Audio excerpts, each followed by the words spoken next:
I did an interview with Sister Celia, who is an ex-Jehovah's Witness member, but she left because the doctrines of the church, or the documents that are read out for the church members who have encountered some form of abuse, something that is horrific over there, actually hold up and actually keep the perpetrators safe than the victims. And I found one of these manuals that she actually mentions in that interview. But the doctrine played a role. It was their doctrine, like you say, that protected him, and it was them that protected him. The cases of a similar nature about the Jehovah's Witnesses, Ricky, I uncovered a mine. And then I also got to discover that the way they are dealing with cases is actually because of a certain book that is given to the elders. The day you pass and become an elder, you are given a special book. This book is called... Oh, it's not for the average members, it's only for... It's for the elders. So this book is Shepherd the Flock of God. Yes. Shepherd the Flock of God. Now, you might note that particular part which she mentions it. It's the Actuality Show with daily Christian commentary videos. This video is sponsored by RA. They are a Bible sponsor or a Bible sales company. So if you're looking for a Bible or a brand new Bible, do holler at them. Now, this particular information, I was not even thinking about searching it. I was just waiting to do part number 2, which will come very soon. I can see now there's a lot you have to talk to Sister Celia about. Because after she mentioned it in that interview, one of you guys said, "No, Ricky, I know the documents she's talking about." So thank you very much, leadership and my fellow investigators, fellow leadershipings who are out there in the field and are finding these things. And if you're wondering, what secret document is this that the church has?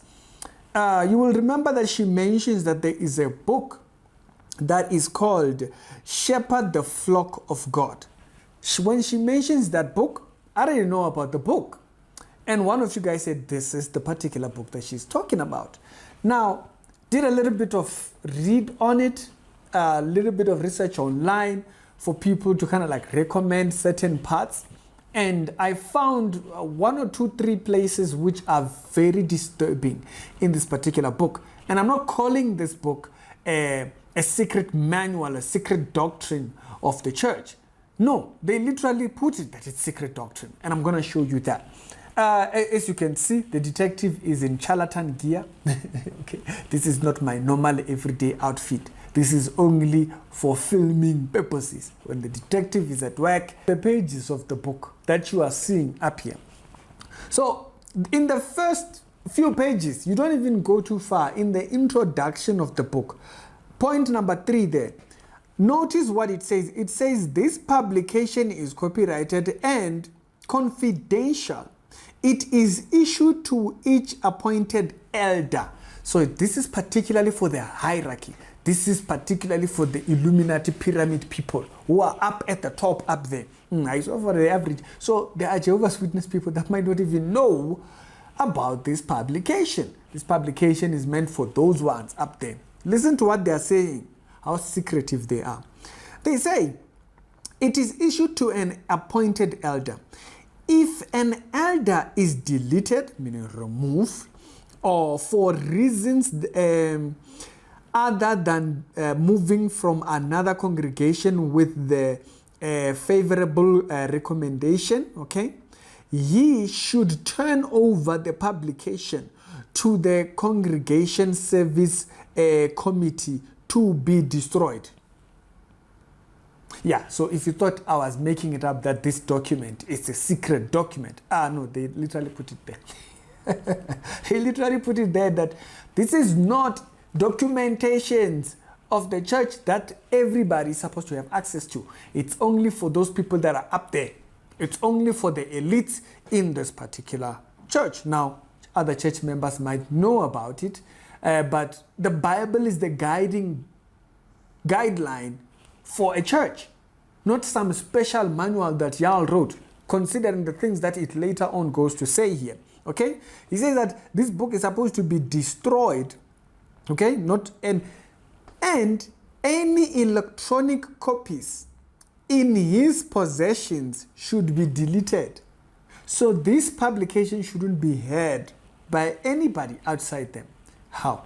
Now, if it is church conduct, okay, let's understand their reasoning for this type of things. Let's see some of the material that is inside this book. And when you go over to this particular section that I'm highlighting here, section 28, chapter number 8, over here about appointing and deleting elders and ministerial servants, whether it be pastors or whatever they call them. We're going to start from point number 26 up there, okay? In relation to sins that have been committed by a leader, this is what they say. They say, if the sin occurred before he was appointed as an elder or a ministerial servant or an elder elders will need to take into consideration the fact that he should have mentioned this possible obstacle to his being disqualified when elders meet with him. So he should have mentioned it. Now this explains why Sister Celia's husband, Mandem went and reported it and said, don't talk to her, according to what Sister Celia says. He said, don't go and talk to her. So he made sure that the committee knew. Yeah, it's literally in the book. They are told to do that for precaution, just for. So if there's anything that he has done, now bear in mind, in this particular subject, particularly in Sister Celia's situation, their husband had forced himself on a child, which was his child. And you can listen to that interview. It will be down in the pinned comment today. Okay? So they say he must come and announce it so that it doesn't, it's a small little obstacle, so that it doesn't hinder him being appointed as an elder. Okay? They say that when the elders meet him just prior to announcing his appointment. Moreover, the nature of the sin may reflect greatly on his qualifications to serve. Okay, so the nature, it's important. Now, listen to what nature they're going to list. For example, if the sin may involved past a child abuse. Okay, if it involves that situation, as you can see in point number, before we get to point number 27, which means he would have not qualified for many years, if ever. Now the timing there, them putting timing, he might not qualify for a few years. Also meaning you might consider him later on. Or is this why the book is sacred? Is this why the rest of the world should not see this book? Because you might consider him, even though he's a danger to children, not by my thinking, by his actions.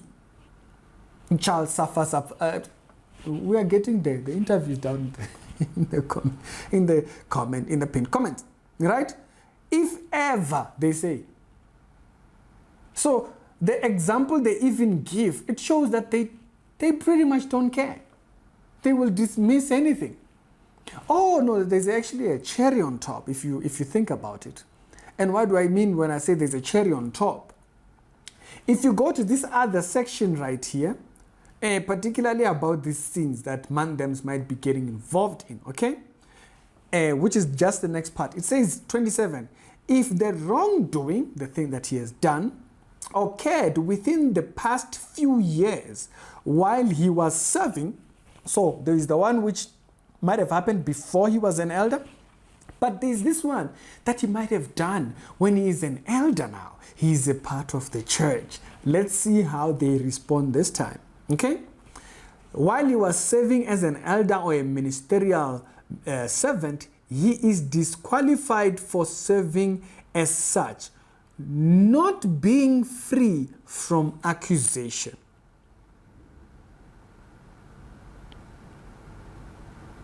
I'm going to read that again. He is disqualified from serving as such, not being free from accusation. Depending on the circumstances, the situation may also need to be handled by a judicial committee.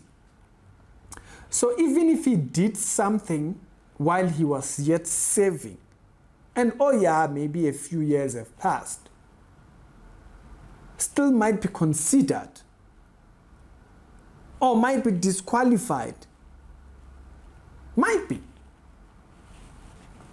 Depending, you see that, but depending on the circumstances.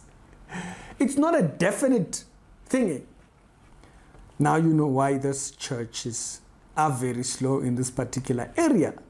Now, I find it very funny that this is how they behave towards people who are abusive at their household or who might be abusive at their household, but listen to how they would treat a person who is ill. In this section, speaking about baptism, this is what the church has to say. Out of our concern for others, a baptism candidate may inform the elders that he has a communicative disease such as HIV, they list, they give examples that this type of sicknesses that might come in contact, particularly, but now they mentioned HIV there. I mean, like, you don't get it because you touch someone, but listen to his church is weird. They say he may attend the convention and an assembly, listen to the baptism talk, and then be taken to a stream or a river, a lake, sea, to be baptized. But just in case y'all are far away from that, he might attend the convention or assembly, listen to the baptism talk, and then be baptized in his hotel, in the hotel room, in his private house. Listen what reason they do that for. Point number 17. The brothers performing the baptism should be informed of the health issue so as to decide whether it is okay for them.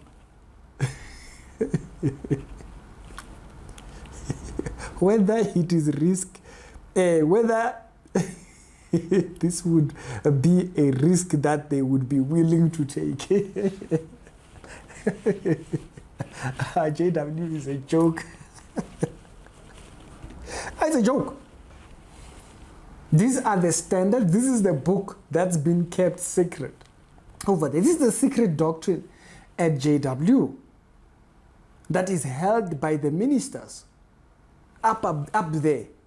And this book should be destroyed if ever it comes, if the person who was given the book passes or is dismissed. It should be destroyed, it should be banned. Now we know what secret, this is the secret doctrine at JW. So they have that type of a harsh view about a sickness, but when it comes to subject matters about health, we don't say those words on YouTube. They're like, oh, now, if a few years pass, it depends. What? Yeah, they're like, oh, now, we'll have to think about it, just in case. We're just going to go back and sit and think about it. If a few years have passed, especially. And the example they even give is this, if there's a child involved in the person who did something wrong, we'll consider if he should be still an elder or a pastor, considering. This church is not serious. Now remember, they already have their own Bible. Church members are given heavy material from the church so that they don't interact with content outside. So already there is a deviation in teaching because there might be preference for the preacher. Just in case the man them did this entire thing a few years ago. I mean, we can't be thinking about that. It's the Reality Show with daily Christian commentary videos. I thought this was ridiculous. But this explains, when we were talking about the interview with Sister Celia, you can see where it comes from. According to a manual that is distributed amongst the leaders, it protects the leaders. Even if the leader is there busy, dodgy man business, is there busy being dodgy, you are there busy. We see you. You are there being dodgy there. Even though the minister is clearly there being dodgy. They don't care if a few years have passed. I mean, forgiveness. But accountability, the church is not the law system. If a few years have passed when he did that thing, he is still being arrested, still being held accountable. Instead of guilt-tripping people to dismiss the entire subject, which they know very well might have been harmful to another person. They even give an example. The book even gives an example of a child.